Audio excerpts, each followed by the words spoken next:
and see what it feels like texture-wise. That one raisin.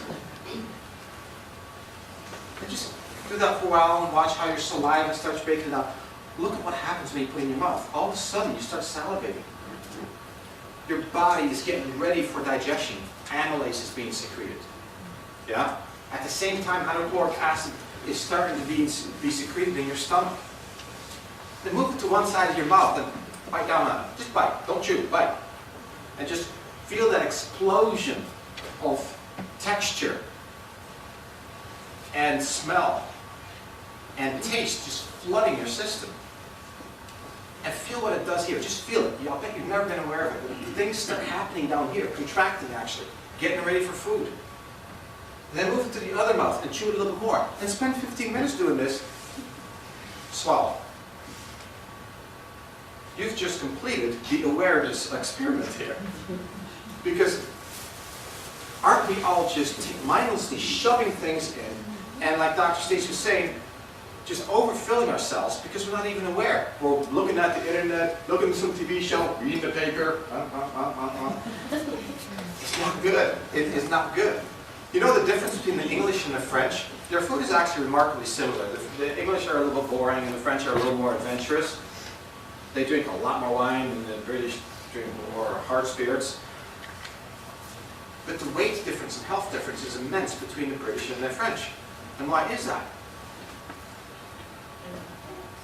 The French have smaller food portions. They have smaller food portions, but the ultimate calorie count is actually the same. You're right in a way.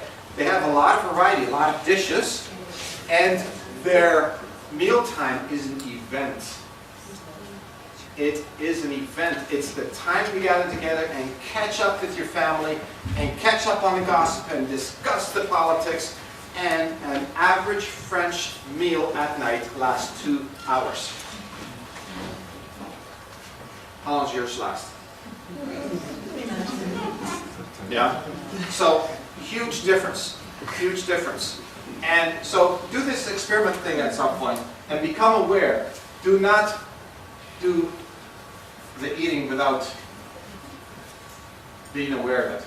So, I'll go for it. The next one is move. They find ways to move mindlessly, whether that means that they have to ride a bike, to go to work, go see friends, whatever it is, it's not an effort. And one of his biggest things in the book is, if you don't like to go to the gym, don't make yourself go, because you're going to resent it every time you're there. That's not healthy. Find other ways to incorporate movement in your life. One of the easiest ones that we don't think about is park as far away as you can and walk. That's not that tough. Yeah, it's cold. Just tuck in a little bit.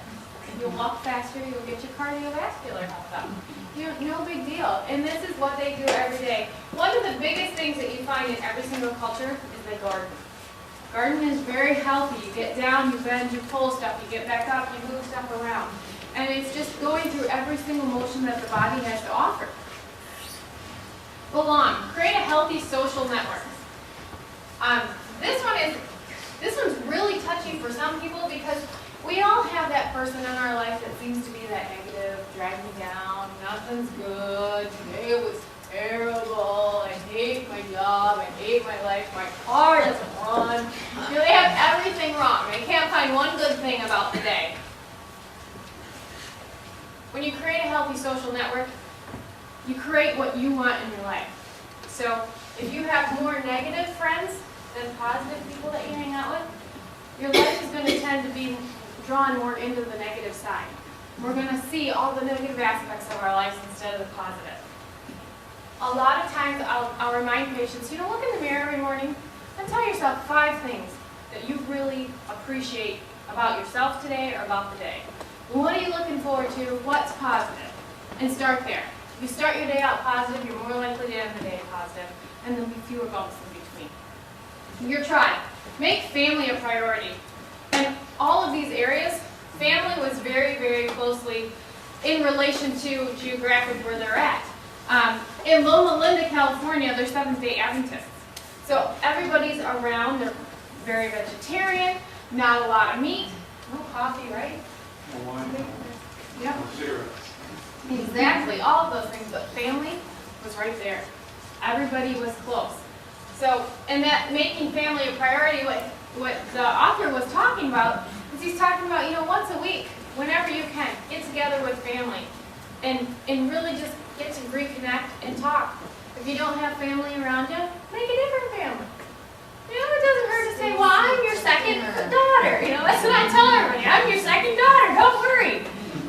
So I have lots of families. I'm quite happy to say that. My family lives in Florida, but I have 4 or 5 down here. But that's just part of making family a priority for me because it's important in my life. Anything else? The thing about Loma Linda, California, which of course strikes home, is it's right here in the U.S., and here we have all these centenarians, a very large community, and they do incredibly well. The one thing that was also attributed to their long life and their vigor and their vitality, besides being mostly vegetarian, and an interesting breakdown was done in this study, and it's called the Hale study. And the Hale study showed that they tried to break down the different factors, which is really hard to do. This is a really long, ongoing study, mostly Seventh-day Adventists, but not all of them. And they found that becoming a partial vegetarian added 2 years of life on average, but it extended functional life tremendously. Becoming a total vegetarian was more like 4 years. Becoming a vegan, which means no animal products, 7 years. And it just went down the list, and it got to the point that it went over a decade and almost 15 years of functional life. Folks, that means the difference between burning out at 65 versus 80. Yeah? And it's not just about this extension, it's also about the here and now. Yeah? It's about the here and now. Much higher energy, able to do what you want to do. Play with the kids after work instead of sitting there kicking back and ruining your social network by letting the news and all its negativity be your social network. How bad is that? Letting them influence your life and your moods. I have a proposition to make. How about if you take a little bit of time off through the year instead of big vacations? How about eating more plants? How about looking at labels and not really buying anything that has large labels on it? Be suspicious of all packages. How about spending time with your family and insisting that they actually eat together? Instead of we're eating together, but really everybody's got their own little thing going and everybody's in the kitchen running back and forth, and really the actual time that everybody's sitting down together is not really there, even though they're eating together. How about making a Sabbath truly a Sabbath so you have some off time? Just a ramp down time. That was one of the secrets in Loma Linda. Their Sabbath is a Sabbath. They shut down the computers. They shut down their TVs. And they get together in the social network in their church afterwards and just, they're together. Yeah? I'm not telling you to become a Seventh-day Adventist. I'm not saying that. I'm saying just learn from what they do. Yeah? And how about you go to bed on time? It's huge. We didn't hit that one. But sleep is huge for regeneration of health. It's absolutely huge. You miss 1 hour of sleep at night, and your immune system is down by 30%. And when your immune system is chronically down, you will develop an autoimmune disorder. Now, how about we do what Dr. Stacey said and start out the day right? Instead of just mindlessly looking at the paper or something when eating, why don't we just spend our day, our breakfast with quiet contemplation, giving thanks for things that we should be giving thanks for? What a positive emotion that is. What a huge emotion that is, to just give thanks. If you're mad, there's plenty to find fault. I know that. But giving thanks is a very powerful emotion, and I think required of us. So, and making your tribe your priority. And that doesn't mean just your family. That means your church. It means your school, the PTA, all those things that go on around us. And this is all basic, common sense stuff that translate into those incredible complex pathways that we talked about. And yes, will ultimately affect your metabolic syndrome, your autoimmune disorders, and ultimately is going to prevent Alzheimer's and will help you live a rich and productive life like God intended us to. God has really given us the tools to do these things. Let's grab them and utilize them.